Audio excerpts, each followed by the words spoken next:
Цагдаагийн байгууллагаас өнгөрсөн 7 хоног шалгаж шийдвэрлсэн гэмт хэрэг зуршлын тоо мэдээлэл болон онцлог хэргийн шийдвэрлэлтийн талаарх мэдээллийг хүргэе. Цагдаагийн байгууллагаас энэ оны эхний 10 дугаар сарын байдлаар 92264 хэрэгт мөрдөн шалгах ажиллагаа явуулж өнгөрсөн 7 хоногт 932 хэргийг шүүхэд шилжүүлэх саналтай прокурорын байгууллагад шилжүүлсэн. Бүртгэгдсэн хэргийг англиар навч үзвэл хүний амь насыг хохиросон 18, бусдын биед халтаж хохирол учруулсан 273, хүний бэлгийн эрхчлөлөө халдшгүй байдлын эсрэг 47, өмчлөг эрхийн эсрэг 344, олон нийтийн аюулгүй байдал ашиг сонирхлын эсрэг 23, хүрээлэн байгаа орчны эсрэг 12, хөдөлгөөний аюулгүй байдал, тээврийн хэрэгслийн ашиглалтын журмын эсрэг 187, бусад төрөлд хамаарах 28 хэрэг байна. Иргэдэд сэрэмжлүүлэх үүднээс дараах хэргийг бид онцолж байна. Он гарснаас хойш бусдын амь насыг хохироосон 103 иргэний үйлдэлийг илрүүлэн шалгаж шүүхэд шилжүүллээ. Тухайлбал өнгөрсөн 7 хоногт Өмнөговь аймаг, Төв аймаг, Баянзүрх, Хангул, Дүүргийн нутаг дэвсгэрт бусдын амь насыг архи согтууруулах ундааны зүйл хэрэглэсэн үедээ хутга шил зэрэг зэвсгийн чанартай зүйл ашиглан хохироосон 9 иргэний үйлдэлд мөрдөн шалгах ажиллагааг явуулж, гин буруутай этгээдүүдэд тус бүрт эрүүгийн хуулийн 11-р зүйлийн 1-р хэсэг зааснаар эрүүн хэрэг үүсгэж ялагдагчаар татан хэрэгтэй нотлбол зохих нөхцөл байдлыг тогтоо хэргийг шүүхэд шилжүүлэх салтай прокурорын байгууллагад шилжүүлж ажилласан байна.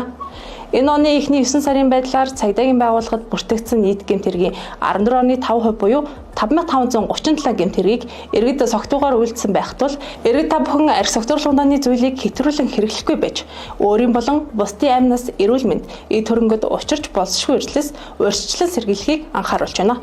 Өнгөрсөн 7 хоногт цагдаагийн байгууллагад зөрчлийн шинжтэй 132766 гомдол мэдээлэл бүртгэгдэж 136597 иргэний үйлдэлд зөрчил шалган шийдвэрлэх ажиллагаа явуулж нийт зөрчлийг шийдвэрлсэн байна. Бүртгэгдсэн зөрчлийн хэргийг англиар навч үзвэл олон нийтийн газар зүй бусаар бие авч явах 4363, танхаарах 387, хүний биед халтах 348, гэр бүлийн хүчирхэлтэд тэмцэх тухай хууль зөрчих 473, замын хөдөлгөөний аюулгүй байдлын тухай хууль зөрчих 138592, бусад 2434 зөрчил байна. Дээрх 132766 зөрчлийг шийдвэрлэлтийн төрлөөр навч үзвэл шүүхээс баримтлах шийтгэл оногдуулсан 499, тээврийн хэрэгсэл жолоодох эрэхгүй этгээд согтууруулах ундааны зүйл хэрэглэсэн үедээ тээврийн хэрэгсэл жолоодож давтан зөрчил гаргасан үндслээр баривчилж эрх хасан 231, замын хөдөлгөөний дүрм зөрчсөн 908 иргэнийг торгож эрх хасах шийтгэл оногдуулсан бол 131128 иргэн хуулийн этгээдийг торгох шийтгэл оногдуулжээ. Мөн хүүхдийн эрхийг зөрчсөн 109 иргэнд